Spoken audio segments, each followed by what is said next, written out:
پورے محلے میں ایک ہی بات ہو رہی تھی کہ اللہ چاہے تو آدمی کو اسی طرح فقیر سے بادشاہ بنا دیتا ہے جس طرح سڑکوں پر پتھر کوٹنے والا کرمو بادشاہ بن گیا تھا۔ اس کا ایک دو نہیں پورے 5 لاکھ کا انعامی بانڈ نکلا تھا۔ قصہ کچھ یوں تھا کہ شہر سے کافی دور سڑک بن رہی تھی۔ کرمو کو ٹھیکیدار سے ہفتے کی مزدوری لینی تھی۔ اتفاق سے ٹھیکیدار کے پاس نقد پیسے نہیں تھے۔ اس نے کرمو کو مجبوراً بانڈ دے دیا کہ اسے بڑی دکان پر دے کر سودا سلپ خرید لینا۔ کرمو کی بیوی زہرا بڑی کفایت شعار عورت تھی۔ وہ کرمو سے کہنے لگی، تمہارے بڑے بھائی کے پاس صندوق میں بے شمار بانڈ پڑے ہیں۔ رفیق کی بیوی کے اٹیچی کیس میں 8-10 بانڈ تو میں نے بھی دیکھے ہیں۔ تمہارے بھائی نہ تو تمہیں ادھار دیتے ہیں نہ ہی تمہاری مدد کرتے ہیں۔ خود دفتروں میں بابو ہیں اور تم سڑکوں پر مٹی پھینکتے ہو۔ ہم اس بانڈ کو اپنے پاس رکھ لیتے ہیں۔ ہو سکتا ہے رب ہم سے راضی ہو جائے اور ہمارے دن پھر جائیں۔ زہرا نے ٹھیک ہی کہا تھا۔ اللہ تعالیٰ نے ان کی واقعی دعا سن لی۔ ٹھیکیدار کو جب انعام نکلنے کا علم ہوا تو اس نے کرمو سے کہا، تمہارے لیے تو یہ بانڈ صرف 5 لاکھ روپے کا ہے، لیکن ہم جیسے کاروباری لوگوں کے لیے اس کی بڑی اہمیت ہوتی ہے۔ ہمارا کافی ٹیکس معاف ہو جاتا ہے۔ تم سیدھے سادے آدمی ہو، بینکوں میں دھکے کھانے کے بجائے تم یہ بانڈ مجھے دے دو۔ کرمو بولا، بسم اللہ جی، پہلے حق آپ کا ہی ہے، آپ خرید لیں۔ کرمو ٹھیکیدار کی کوٹھی سے 5 لاکھ روپے کا تھیلا بھر لایا۔ دوسری صبح کیا دیکھتا ہے، اس کے دونوں بڑے بھائی اپنی بیوی بچوں سمیت کرمو کے گھر آئے ہوئے ہیں۔ ان سب کو دیکھتی ہی کرمو کی بیوی زہرا بولی، بھائی جان، آپ اور ہمارے گھر! ہم خواب تو نہیں دیکھ رہے؟ آپ کو عید کے دن بھی ہمارے گھر نہیں آتے؟ زہرا کی بات سن کر اس کی دیورانی کلثوم بولی، رہنے دو بہن، تمہیں تو ہم سے ناراض رہتی ہو۔ مبارک، لاکھ لاکھ مبارک ہو۔ اللہ تعالیٰ نے تینوں بھائیوں کی قسمت کھول دی ہے۔ اب ہم سب ٹھاٹھ سے زندگی گزاریں گے۔ زہرا سے رہا نہ گیا، بولی، کیا ہم سب؟ مگر آپ نے تو پچھلے 15 برسوں سے ہماری 5 روپے کی بھی مدد نہیں کی تھی۔ ہمارے کسی بچے کے ہاتھ پر 5 روپے بھی نہیں رکھے تھے۔ آج ہمارے 5 لاکھ تینوں کے کیسے ہو گئے؟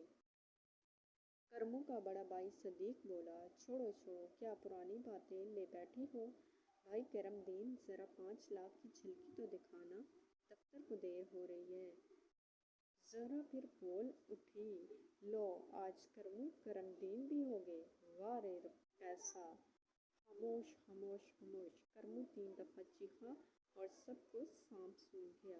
کرمو بولا، دیکھو میں غریب تھا، بھوکا تھا، قرض دار تھا، کسی بھائی نے میری مدد نہ کی۔ وجہ کیا تھی؟ صرف پیسہ! پیسہ ہی لوگوں کو خودغرض اور کمینہ بنا دیتا ہے، اور میں اپنے بھائیوں کی طرح نہیں ہونا چاہتا۔ کرمو کی آنکھیں غصے سے لال دکھائی دے رہی تھیں۔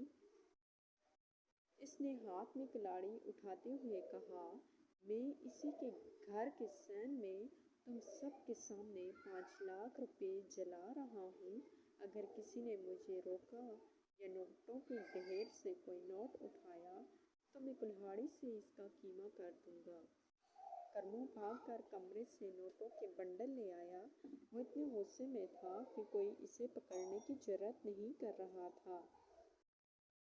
پھر کرمو نے ان نوٹوں پر مٹی کا تیل چھڑک کر انہیں آگ لگا دی، ساتھ ہی کلہاڑی تان کر کھڑا ہو گیا۔ شور سن کر پڑوسنے دیواروں سے اور بچے باہر سے جلتے ہوئے نوٹوں کا منظر دیکھ رہے تھے۔ ہر چہرہ پیلا ہو رہا تھا۔ ادھر نوٹ جل رہے تھے اور ادھر کرمو کی بیوی دھڑام سے زمین پر گر گئی۔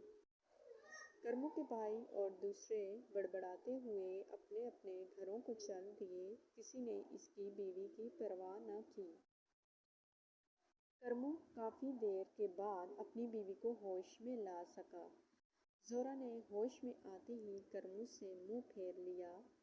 کرمو نے نہایت آہستگی سے اس کے کان میں کہا، ارے خوش بخت، مجھے بولے کتے نے کاٹا ہے کہ میں 5 لاکھ روپے جلا دوں؟ وہ تو بچوں کی لاٹری والے نقلی نوٹ تھے جنہیں میں 50 روپے میں خرید کر لایا تھا۔ اب بتا، اگر وہ 50 روپے ضائع نہ کرتا تو میرے 5 لاکھ کیسے بچتے؟ وہ دیکھ، بیگ نوٹوں سے بھرا پڑا ہے۔ اچھا، اب جلدی سے خود بھی تیار ہو جاؤ اور بچوں کو بھی تیار کرو، ہمیں یہاں سے نکلنا ہے۔ بہت کم لوگ جانتے ہیں کہ سب سے اچھی پیسٹریاں اور سالگرہ والے کیک کرم دین بیکرز سے ملتے ہیں، اور کرم دین بیکرز کا مالک وہی کرمو ہے جس کا 5 لاکھ روپے کا انعام نکلا تھا۔ وہ اپنی سادہ لیکن خوبصورت مکان میں بہت سکون کی زندگی گزار رہا ہے، اور اس کے خودغرض بھائیوں اور لالچی بھائیوں کی اس کی جگہ کی ہوا تک نہیں لگی۔ اگر آپ کو ہماری ویڈیو پسند آئی ہے تو لائک ضرور کریں اور چینل کو سبسکرائب کریں۔ آپ کو کیسی کہانیاں پسند ہیں کمنٹ میں بتائیں۔ شکریہ، خدا حافظ۔